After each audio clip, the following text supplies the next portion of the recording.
Shalom Bapak Ibu serta teman-teman yang dikasihi Tuhan. Hari ini Selasa 29 Oktober 2024 kita akan merenungkan firman Tuhan menggunakan metode pembacaan 4M yang dikeluarkan oleh Sinode GKO. Sebelumnya mari kita berdoa.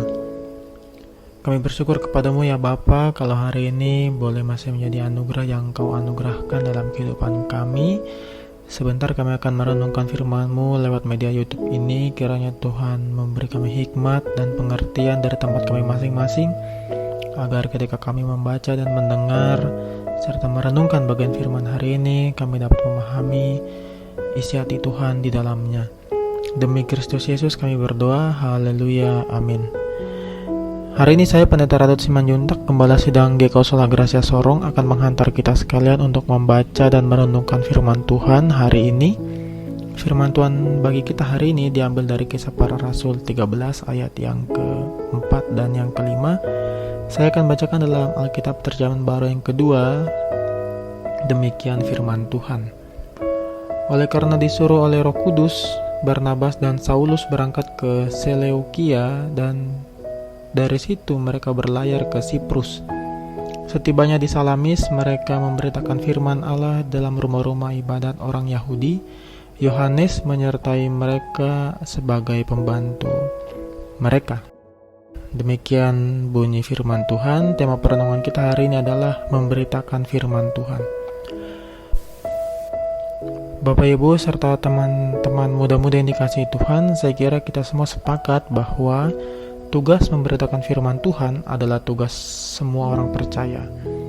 Hal ini dipertegas dengan pesan Allah yang tertuang dalam Matius pasal 28 ayat 19-20. Karena itu pergilah, jadikanlah semua bangsa muridku, baptislah mereka dalam nama Bapa dan Anak dan Roh Kudus, dan ajarlah mereka melakukan segala sesuatu yang telah kuperintahkan kepadamu, dan ketahuilah aku menyertai kamu senantiasa sampai kepada akhir zaman. Pesan ini juga diwujudkan oleh pekerjaan pelayanan yang dikerjakan oleh kedua rasul Allah, yaitu Saulus dan Barnabas. Dalam pemberitaan firman yang mereka lakukan, mereka sudah mempersiapkan diri secara pribadi, juga diperlengkapi Allah lewat Roh Kudus. Untuk itu ketika mereka berangkat ke Siprus, modal mereka secara pribadi dan secara iman sudah sangat siap. Maka pertanyaan yang menghantar kita lebih dekat pada maksud Allah bagi Saulus dan Barnabas adalah apa yang mereka lakukan dalam rumah-rumah ibadat dalam pemberitaan firman Tuhan. Bapak Ibu dikasihi Tuhan serta teman-teman muda-mudi yang dikasihi Tuhan, ada banyak metode pemberitaan firman Tuhan di zaman sekarang. Secara khusus pandemi COVID-19 yang tidak hanya membawa duka, melainkan juga memaksa kita dalam tanda kutip untuk menggunakan berbagai metode pemberitaan firman Tuhan dengan kemajuan teknologi yang dapat kita maksimalkan sebagai sarana pemberitaan firman. Secara khusus bagi sinode kita adanya renungan 4M dan senandika gembala. Tetapi di masa lalu cara pemberitaan firman Tuhan menggunakan metode door to door. Apa yang dilakukan Saulus dan Barnabas ketika sampai di Salamis, Siprus adalah mereka mengunjungi tempat-tempat berkumpulnya orang Yahudi dan memberitakan firman di sana. Kebutuhan utama suku Yahudi pada saat itu adalah pengharapan mereka akan kehadiran Mesias yang diberitakan dan diwujudkan dalam pemberitaan firman dengan kehadiran Yesus Kristus. Pemberitaan tentang Mesias ini diharapkan menjawab kebutuhan dan harapan mereka serta dapat diterima dalam diri setiap pendengar yang ada di Salamis, Siprus pada saat itu. Aspek kedua yang dibutuhkan ketika memberitakan firman Tuhan adalah adanya yang membantu perjalanan dan pekerjaan pemberitaan Injil. Yohanes Markus adalah orang yang menopang pelayanan Saulus dan Barnabas selama di Salamis, Siprus. Yohanes Markus membantu mereka mengerjakan tugas pengajaran bagi para petobat-petobat yang baru mengenal dan bersedia mengenal Injil. Peran Yohanes Markus adalah apa yang dibutuhkan banyak gereja saat ini. Pemberitaan firman Tuhan tidak dapat berjalan luas kepada umat kalau tugas itu hanya dibebankan kepada majelis dan pendeta.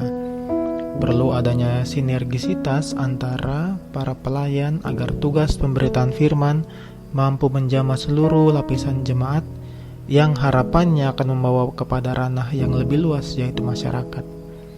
Untuk itu, renungan hari ini mengajak kita sebagai umat untuk memiliki kesadaran bahwa memberitakan firman Tuhan memang adalah tugas semua umatnya.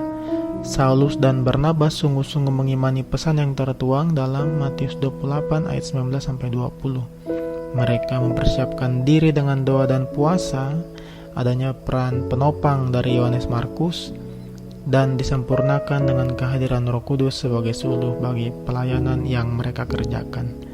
Untuk itu, pelajaran apa yang dapat kita petik dari pengajaran hari ini? Yang pertama, memberitakan firman Tuhan perlu persiapan. Renungan kita hari ini mengajak kita menyadari bahwa pemberitaan firman adalah tanggung jawab umat percaya. Untuk itu kita perlu membangun relasi dengan Allah agar ketika kita diutus dan dipersiapkan untuk menjadi pemberita firman, kita semakin kuat dalam tugas pemberitaan firman Tuhan ini karena kita telah mempersiapkan diri kita. Yang kedua, bangunlah relasi persekutuan yang kuat. Renungan kita hari ini mengingatkan secara khusus kesatuan dalam pemberitaan firman Tuhan. Saulus, Barnabas, dan Yohanes Markus adalah 3 orang yang bersatu padu menjalankan tanggung jawab pemberitaan firman Tuhan ketika mereka diutus ke Siprus. Untuk itu marilah kita juga membangun kesatuan dalam pelayanan kita sebagai pendeta, sebagai majelis, dan sebagai para pengurus komisi diaken yang ada di gereja kita masing-masing, agar tugas pemberitaan firman Tuhan ini akan semakin mewujud nyata dalam persekutuan dan kehidupan pribadi kita ketika kita bersedia berjalan bersama dalam tugas tanggung jawab memberitakan firman Tuhan. Demikian firman Tuhan bagi kita di hari ini. Marilah kita berdoa. Kami sungguh bersyukur Bapa untuk kebenaran firman dan renungan yang boleh kami dengar dan kami simak lewat media YouTube di hari ini. Kami yakin percaya firman itu adalah benih yang ditaburkan di tanah yang subur. Ketika benih itu ditaburkan di tanah yang subur, benih itu akan menumbuhkan tunas yang baru. Dan firman itu kami yakini adalah benih yang ditanam dan ditabur dalam hidup kami. Dan kami yakin benih firman itu akan tumbuh subur dalam kehidupan kami dan menjadi penopang dan pegangan dalam seluruh perjalanan kehidupan kami. Begitu kiranya Allah senantiasa memampukan kami, sehingga kami tidak hanya mampu membaca dan merenungkan firman ini, melainkan juga kami dimampukan untuk melakukan firman itu dalam seluruh perjalanan hidup dan pelayanan kami. Demi Kristus Yesus kami berdoa, haleluya, amin. Demikian renungan kita di hari ini. Tuhan Yesus memberkati kita sekalian.